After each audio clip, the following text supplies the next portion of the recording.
From what I've seen about you, what do I think that you should work on? Because I think I you're have a hard perfect. time. No, but I have a hard time, I guess, conveying my ideas. Mm-hmm. So I think I have a hard time understanding or wanting to be understood. Right, but is that a narrative that you're telling yourself? Because I don't completely believe that anyone else would say that you have that problem. I think that everyone can be misinterpreted from time to time, but I don't think that you specifically are misinterpreted more often than someone else. You don't come off as abrasive when you're giving your input.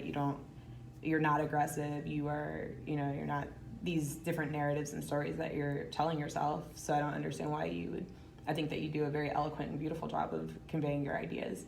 I think that you can always grow and strengthen that, right? And that comes in, reading and practicing. And have you ever considered doing, what's it called? The table? There's a program where you just do public speaking, right? They give you a topic and you do public speaking and you go once a week.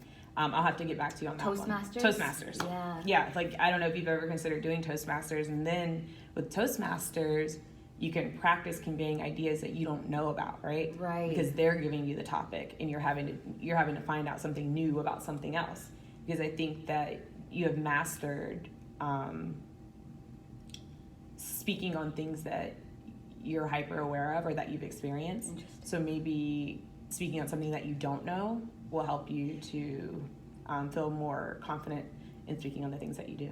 I think, you brought up such a good, I guess, feedback that I haven't heard in a while. I didn't know that it was a strength of mine. I didn't see it that way. Mm-hmm. I've always seen it as a weakness because I tend to be, at work, they call me the spokesperson. Mm-hmm. And it's a hit, but at the same time, I'm like, damn, but that's me. Mm-hmm. That's something that I have to do because nobody else is going to do it, nor am I going to be relying on other people to do it. So is it that nobody else is going to do it, or is it that you're not going to rely on other people to do it? That's where I think I'm trying to pull back, trying to, inspire other people to speak up or even just say one word. And sometimes I don't say anything at all, but it's become an expectation. Answer that for me first, though. Is it because you're not going to wait for someone to do it? Yes. I don't think I'm going to wait. You're not going to wait. No. So that's you, right? That's your personality. That's how you kind of just move in the universe, and that's fine. But how do you control that? I don't think that I think that controlling it may be an inappropriate term. I think that you can say, how do you perfect that, right? So how do you become someone that isn't always speaking so that when you do speak, everyone listens, right? So how do you take back that control and decide very strongly which things you do need to speak up for and which things can go? You just have to, I think that comes with selectivity and knowing that certain things, if you think about even when you're in your classes, certain times you'll have a question or have a comment, so two more people will say something before you and then you're like, my comment doesn't matter anymore.